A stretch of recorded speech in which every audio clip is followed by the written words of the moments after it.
Good morning once again. Today is March 30, 2020 and our subject is electronic equipment maintenance and repair. This is Teacher Red. For today, I am going to teach you how to measure the resistance of important test points in a switch mode power supply. And for this activity, we are going to use analog tester. So before we start, we have to set our multimeter to R×1 here, or this is the use for continuity checking. And after that, make sure that you have to zero adjust here. So as you can see here, it's already zero adjust. I have here a diagram.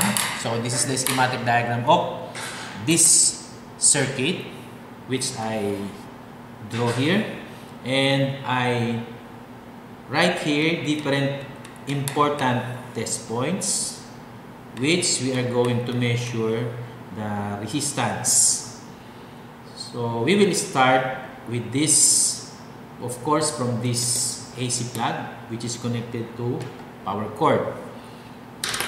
So let's say this is my line 1 and line 2. So from the table, there is a test points here. So start with AB. So I will start from here and then to this point. Okay, so as you can see, the resistance is 0. So the needle deflects to the right, or that is 0. So meaning this wire is good. So there is a continuity. So then we will write it here, 0 ohm. So next is CD. So from the schematic diagram, CD is here. So from this AC plug up to the other line. Okay, so again, as you can see, it is 0 ohm. So that is point CD. So you write here 0 ohm. Next is DE. So as you can see here in the diagram, it is the terminal, two terminals of the switch. So try to connect it here. So one line here. See? Okay. So again, as you can see, there is a deflection. So if the switch is off, the resistance is high or infinity. So when you turn on the switch, it deflects to 0. Again, so we write 0. So meaning the switch is good. So this is terminal DE. So same, you will write here 0 ohm. Next is BF. So BF is the other terminal of the switch because we are using double pole single throw switch. So this is the terminal here, the blue wire, and here the white wire. Again, it deflects to 0. So that means the switch is good. So we write here 0 ohm. Next is GH. So as you can see here, this symbol is the symbol for fuse, and we will go here at the circuit. So from my previous video, so as you can see here, this is the fuse, the terminal for the fuse. So this is GH. So I put it here again. See? So there is a deflection, or the resistance is 0, meaning the fuse is good. So I write here GH 0 ohm. Next is IJ. So this IJ is the coil. So as you can see here, ij is coil L501. So we will trace this coil is connected to the fuse, so this component. So there is a small resistance for the coil because this is a wire, so we can write here as also as 0 ohm. So let's try again to zero adjust the tester for accuracy. So as you can see here, okay, so there is a small resistance, so around 0.2 ohm. So it's normal because of the resistance of the wire. So this is ij. Next is kl. So this kl is the other winding of the coil, so which is also here. So okay, so around 0.2, approximately 0.2 ohm, no? 0.2 ohm. Okay, so we write here 0.2. So this coil, no, this one, no, this one. Okay, so this is the coil.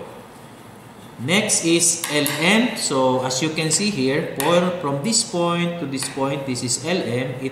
It is the terminal of this R502. By the way, this R502 is a thermistor. So R502 is here. So if I measure from here, so as you can see here in my previous video, I trace it.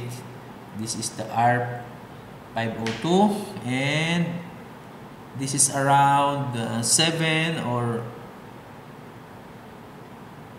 8 ohms. So 8 ohms. So this resistor here, Lm, so this is 8 ohms. So you write on the table. Next from the table is you have Jn. So this Jn is the terminal from L501 to the bridge diode input.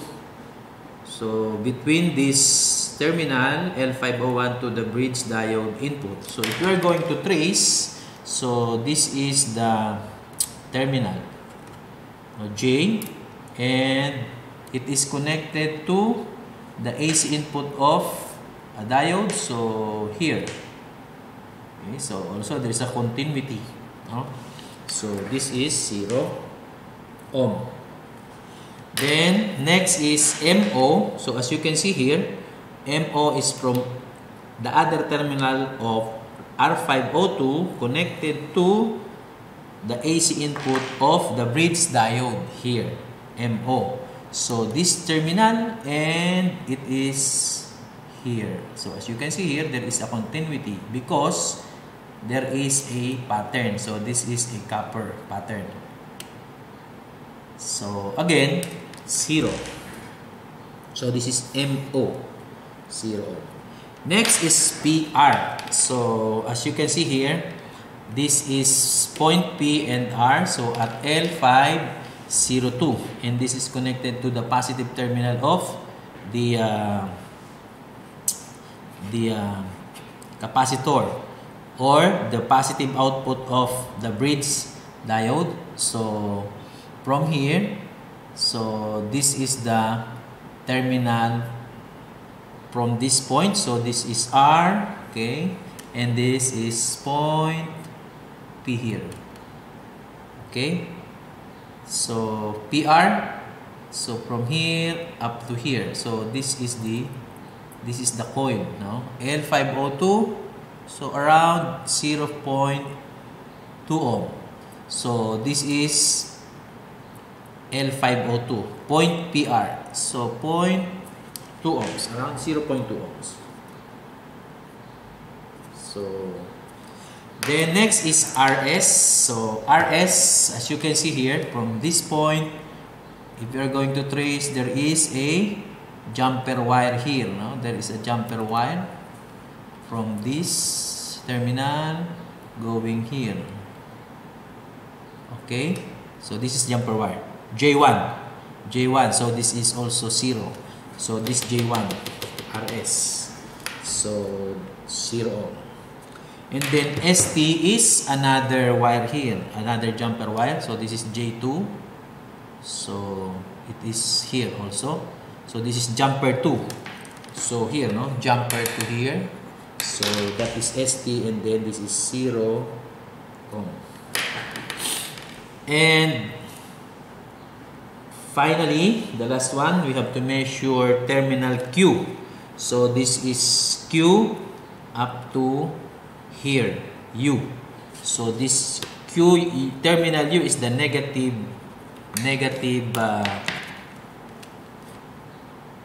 terminal of the capacitor. So this is the positive. So from the circuit, this terminal is here. So this is the capacitor, no? The big capacitor that is around 450 volts. And then this connected to here. Okay? So this is terminal Q from the negative output or the negative terminal of the bridge diode. Okay? And then as you can see, it will pass through this L502 and then through this negative terminal of the capacitor. So from the negative terminal capacitor, so it is connected to this L502 going here and then to the negative terminal of the bridge diode. So it passes through this L502. And then as you can see here, actually we are measuring the resistance of the coil or L502. So this coil, no? This coil. So it is the same as you connect it here, no? Because there is a pattern or the copper. So this is around 0.2. So this is the resistance of this L502 and this is also 0.2 ohm. So we are able to complete the table, and on my next video I am going to introduce a trouble and we are going to compare this table from here, which I'm going to explain on my next video, and then you are going to answer what is or where is the problem of that switch mode power supply using resistance checking technique. I hope you understand and try to analyze our lesson. Good day to everyone. Batch 11, good luck and hope you are safe. So till my next video, again, thank you very much.